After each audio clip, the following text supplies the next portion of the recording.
180 Podcast. Muy buenas a todos, estamos en un episodio del podcast de 180 y tenemos de nuevo a Fran, nuestro especialista en entrenamiento de fuerza, que nos dejó unas pinceladas muy interesantes la primera vez que estuvo con nosotros y hoy queremos preguntarle un poquito más y entrar un poco más en profundidad y en detalle. Y lo primero que te quiero preguntar, Fran, un poco por aclamación popular, es ¿cómo planificas tus clases de fuerza? Vale. ¿Tiras 10 papeles al aire y los 5 que caigan boca arriba se entrena ese día? ¿O tiene un poco más de ciencia? Explícanos. Muchas veces la gente se piensa que pongo los ejercicios o programo los ejercicios en función del interés de cada uno, porque muchas veces me dicen, pon la semana que viene, el lunes banca, que si no, no hago banca en toda la semana. Pero no, normalmente, obviamente, nos tenemos que adaptar al perfil de gente para que entrenen un poquito de todo, pero normalmente intentamos que a lo largo de la semana toquen los básicos de fuerza, como son pues, banca, sentadilla, peso muerto, incluso hip thrust. Y normalmente esos días, ¿vale? Por ejemplo, hoy martes toca sentadilla, pues normalmente estará programada de tal forma que la primera parte de la clase sea un calentamiento muy específico para ese movimiento y la parte central sea una parte donde nos centremos tanto en mejora técnica como en mejora de los kilos. Ahí ya entrará en juego el nivel de cada uno. Mucha gente nos pregunta, oye, yo es que estoy empezando en básico o nunca he ido a fuerza, me da miedo. Yo siempre les digo que no se preocupen, porque al fin y al cabo el entrenamiento siempre se puede individualizar, el nivel siempre es individualizado y si una persona novata entra a clases de fuerza, cogerá menos peso, nos centraremos más en trabajo técnico más que en trabajo puro de subir carga y el que haya un tiempo con nosotros, que ya sabe más o menos los pesos que mueve, intentará dentro de unos rangos de intensidad, que ahora podremos hablar sobre ellos, mejorar semana a semana. Lo que veníamos diciendo, habrán días que vayan enfocados a esa mejora técnica, esa mejora de subir kilos en barra, y habrán otros días que a lo mejor serán puramente, por decir, para que la gente lo entienda de manera coloquial, hipertrofia, a romper el músculo, esas agujetas que todo el mundo muchas veces les gusta tener, a otros que no. Y a lo mejor esos días pueden ser más enfocados a un día de tren superior en el que hagamos un 4x10 de remos, empujes, tracciones, cualquier tipo de ejercicio. Un día de tren inferior más o menos igual, enfocado a reventar, por decirlo así, el tren inferior. Vale, porque me viene en la cabeza ese perfil de cliente que muchas veces nos llega novato, que dice, bueno, yo es que llevo solo un mes entrenando y hago un entrenamiento muy general, más funcional. Y me interesa el tema de la fuerza, pero claro, tengo poca técnica o tengo poca experiencia. ¿Recomiendas a esa persona más novata hacer entrenamiento específico de fuerza? Y en ese caso, ¿cómo sería la progresión que llevaría esa persona desde que es más novato hasta que se convierte más en avanzado? Yo siempre recomiendo a la gente que pruebe las clases de fuerza y que se quite el miedo. Obviamente no podemos exagerarlo. Si una persona entra de cero, no sabe hacer ni siquiera una sentadilla con su propio peso, es mejor que obviamente coja ritmo en un grupo básico, que coja fundamentos de fuerza, coordinación, psicomotricidad. Y una vez se tengan esos mínimos, que no estamos pidiendo demasiado, simplemente que sepamos hacer un mínimo los gestos básicos, los patrones básicos de movimiento, ahí sí, da igual tu nivel, podremos probar la clase de fuerza, porque al fin y al cabo una persona que empiece de cero, a lo mejor le tiene miedo a la sentadilla pesada o porque ha hecho muy poquito la sentadilla con barra, le hacemos igual que a todo el mundo un calentamiento muy específico, con movilidad específica para poder realizar bien el ejercicio y luego normalmente vemos en cada caso que podemos mejorar y que no. Una persona que empieza de cero y a lo mejor nunca ha hecho la sentadilla, pues primero lo más importante será explicarle el movimiento y que sea capaz de bajar. Mucha gente nos baja de manera insuficiente. Mucha gente se centra en poner kilos y al principio es mejor incluso barra vacía, muy poquito peso, aprender la técnica correctamente. En este caso, en la sentadilla, yo muchas veces les digo, vamos primero a meternos debajo de la barra bien. Hay mucha gente que se mete torcido y me dice, no, es que me cuesta bajar. Yo, claro, si no lleva la barra recta, ¿cómo va a bajar? Claro. Y además yo añadiría que incluso si eres novato, puede ser hasta mejor que si ya tienes mucha experiencia y tienes vicios adquiridos. Correcto. Y ves a gente que lleva el entrenamiento de fuerza o que lleva haciendo entrenamiento en gimnasio tradicional y tal muchísimo tiempo y tiene unos errores ya automatizados que es mucho más difícil cambiarle ese patrón de movimiento, ¿no? Quizás siendo novato tiene mucho más sentido que aprendas bien desde el principio y ahí entonces ya puedes progresar muchísimo. Toda la razón. Al fin y al cabo, cuando tú empiezas de cero, puedes adquirir los padrones desde cero. Y hay mucha gente que nos viene y ya tiene asociado algún que otro vicio, como tú dices, algún gesto que nos cuesta mucho. Un ejemplo que se me viene a la cabeza, yo me acuerdo de una chica que los pies en la sentadilla, al fin y al cabo, los pies en una sentadilla son como las patas de la mesa. Si la pata de la mesa cojea, se mueve, los platos se pueden caer. Son los pilares. En una sentadilla, el plato eres tú. Como el plato se caiga, la tenemos montada y no queremos. Y esa chica en concreto movía mucho los dedos de los pies, movía mucho, entonces no era estable, no tenía ni estabilidad ni fuerza. Y muchas veces la veías bajar que parecía que se iba a caer. Más allá de que no rompía paralelo, su error principal de no romper paralelo era porque movía los pies. Claro, tú por inseguridad no bajas. Porque dices, Claro. ¿cómo voy a bajar más si parece que me caigo? Como baje más, me caigo. Un par de sesiones, interiorizar ese gesto de agarrarnos al suelo con los dedos de los pies, aplicar esa fuerza. Consiguió estabilidad, se le quitó el miedo y empezó a bajar correctamente. Fíjate. Sí. Muy bien. Por ejemplo, vamos a centrarnos en esos ejercicios básicos, que yo creo que son eso, la base, ¿no? Del entrenamiento de fuerza, que pueden ser, a lo mejor, corrígeme, sentadilla, press de Press banca, banca y peso muerto. peso muerto, incluso dominada, incluso que ya Sí. es un poco más complejo. ¿Qué recomendarías a la gente para empezar en estas ABC del entrenamiento de fuerza? Yo lo que les recomiendo siempre es trabajar la movilidad específica de cara a ese ejercicio, ¿vale? Sobre todo ese perfil de gente que dice, yo es que no bajo porque no tengo movilidad. Puede ser que te falte ganar movilidad o puede ser que no calientas de manera específica para ese ejercicio, ¿vale? Dejando ya a un lado a lo mejor la sentadilla que le hemos dado ya hay mucha caña, por ejemplo, movilidad específica para el press banca. Mucha gente dice, es que me duele el hombro cuando llego al pecho. A lo mejor es que no has calentado los hombros de manera correcta, a lo mejor no estás cogiendo bien la barra.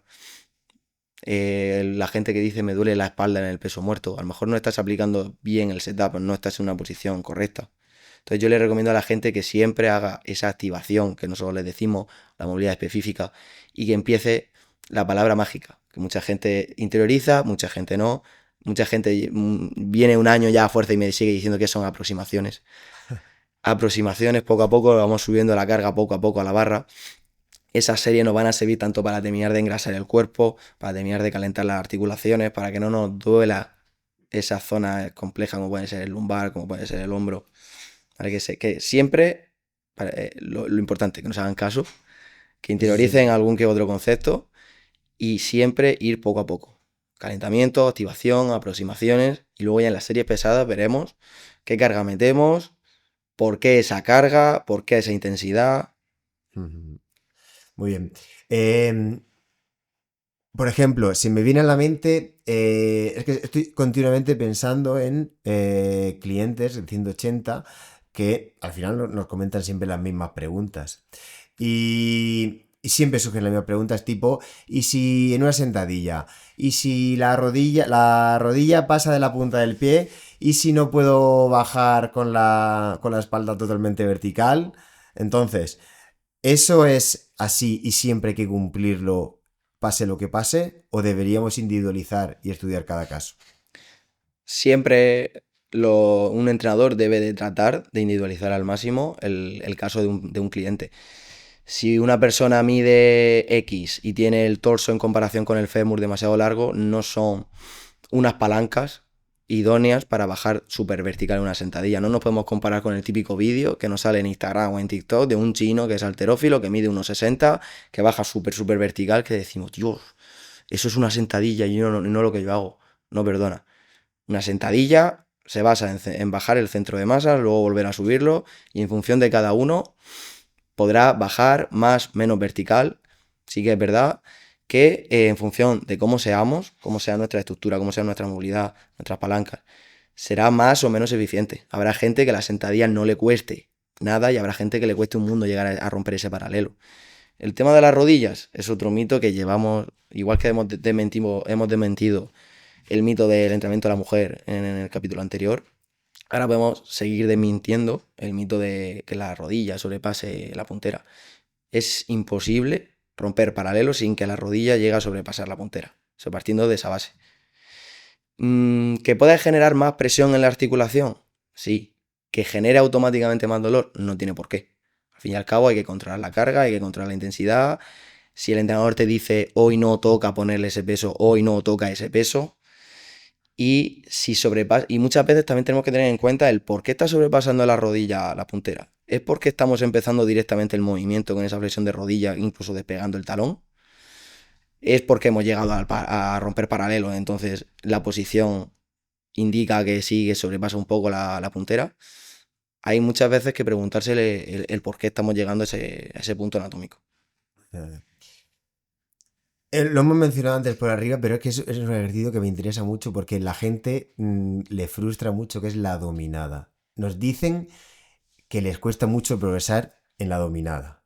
¿De qué podemos hacer para progresar en este ejercicio? La dominada, al igual que por ejemplo los fondos, son ejercicios que sí que es verdad que el peso corporal va a entrar en juego.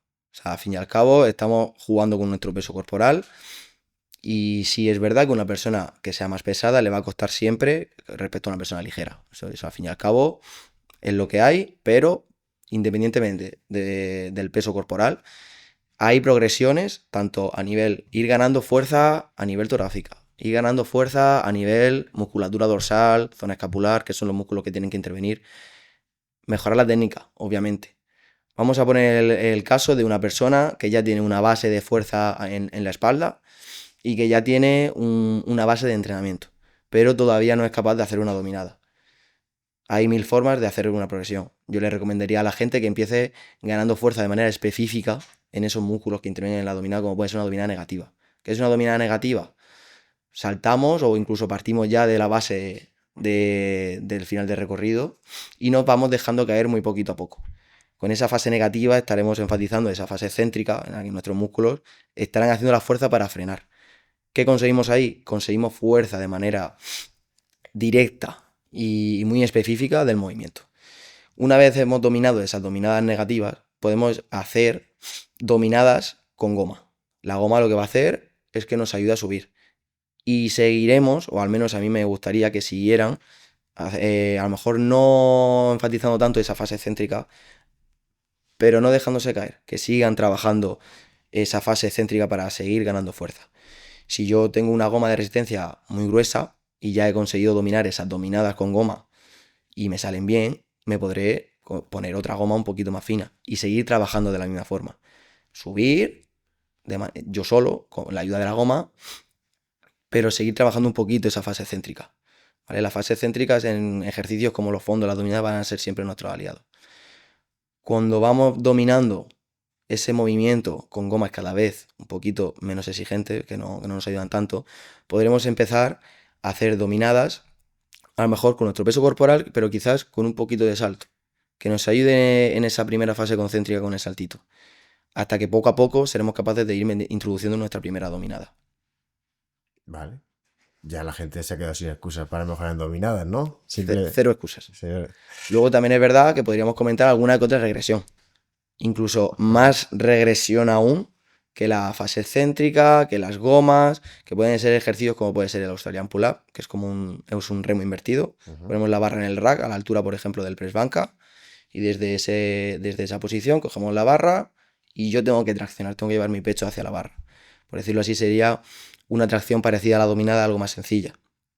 Otro ejercicio, los rack chins, los introducimos de vez en cuando en las clases de fuerza.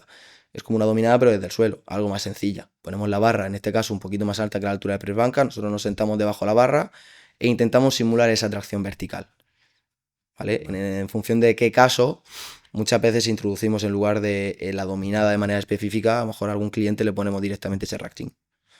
Para que vaya desde la base, pero desde 0-0.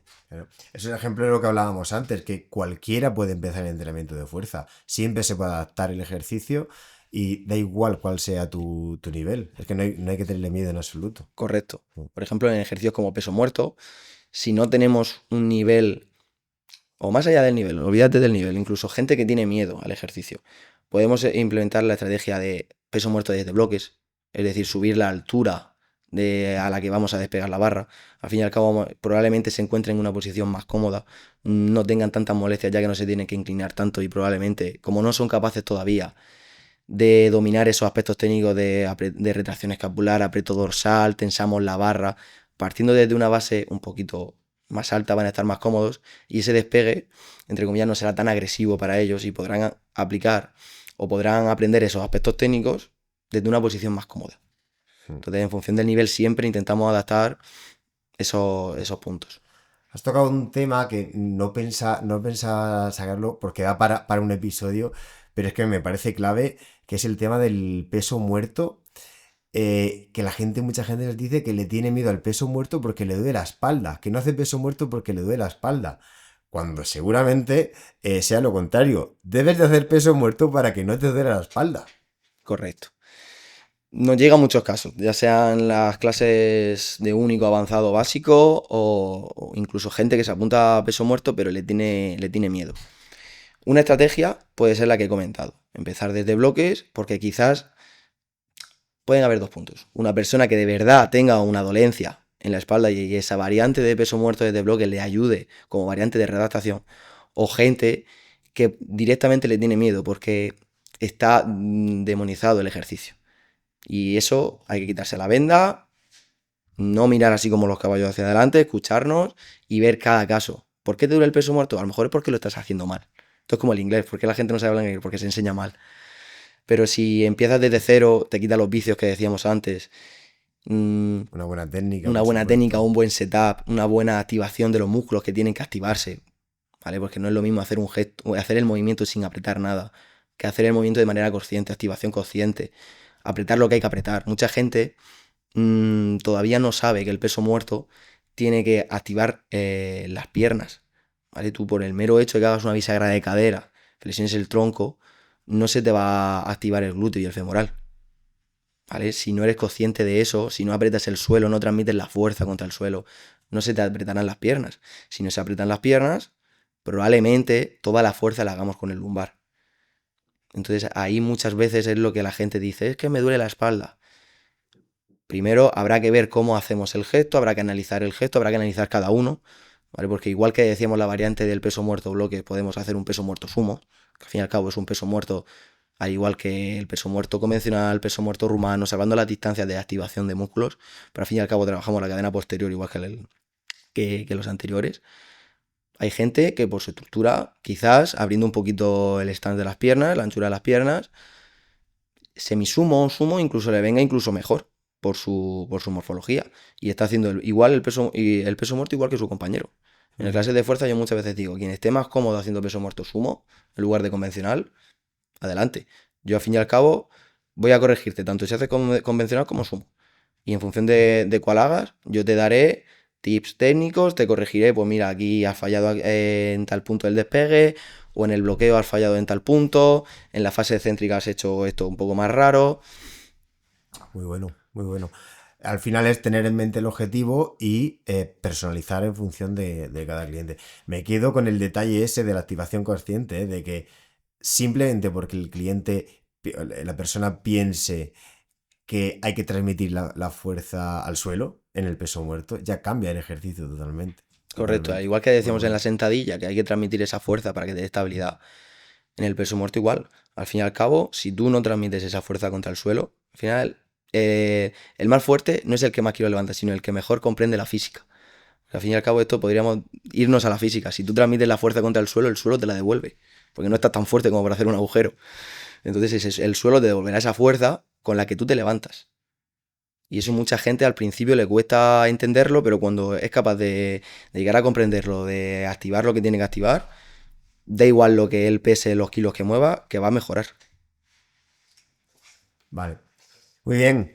Pues se me quedan un montón de preguntas en el tintero, Frank. Pero sí que te quería sacar una más, que es el tema de los métodos de entrenamiento de fuerza.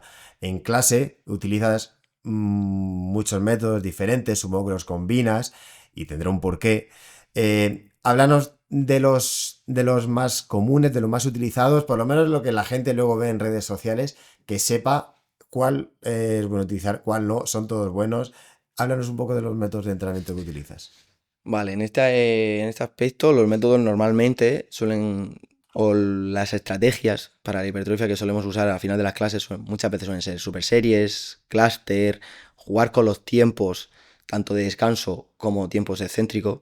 Mucha gente se piensa, o lo más conocido suelen ser estas super series, las drop sets, que es hacer una serie al fallo, bajar peso y seguir al fallo, los clúster, que es básicamente dividir la serie.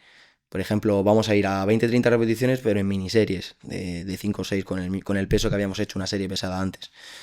Muchas veces introducimos estas técnicas para generar un poquito más de estrés, ¿vale? Que de normal no generaríamos con una serie, por ejemplo, al uso de un 3x10. Muchas veces estas estrategias las usamos para ese estrés metabólico que en el capítulo anterior comentábamos, de esa sensación de hinchazón, de congestión.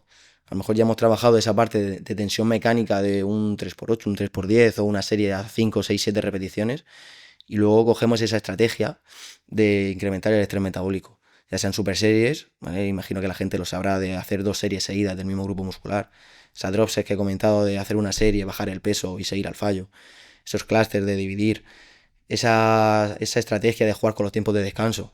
Al fin y al cabo, cuando tú bajas la densidad, el músculo no descansa lo suficiente, no le das tiempo a descansar y va a estar fatigado para la siguiente serie. Entonces es una estrategia que muchas veces usamos. Incluso esos tiempos de excéntrica, aumentar esos tiempos de excéntrico, meter una pausa. Van a ser estrategias que incluso con menor carga, ¿vale? Bajando el peso, vamos a incluso a notar un mayor estímulo. Y al fin y al cabo muchas veces buscamos eso, el estímulo, el que tú seas capaz de decir, estoy trabajando el pectoral, si estoy haciendo un press bank con unas aperturas. Muy bien, Fran. Podríamos seguir hablando durante horas. Lo vamos a dejar aquí. Tampoco queremos dar demasiada información que la gente se sature, pero iremos profundizando en próximos episodios durante todos estos temas, muchos más que la gente nos pregunta y tiene dudas y son casuísticas, cada uno tiene la suya. Pero bueno, lo vamos a dejar aquí. Muchas gracias de nuevo. Nos vemos en próximos capítulos y la gente, si nos deja sus dudas por los comentarios, no sé dónde lo van a dejar, y sobre todo que vengan a las clases de fuerza, que prueben, que pregunten y sobre todo que intenten mejorar y se quiten el miedo, la venda y los mitos. Enorme, Fran. Muchas gracias. 180 Podcast.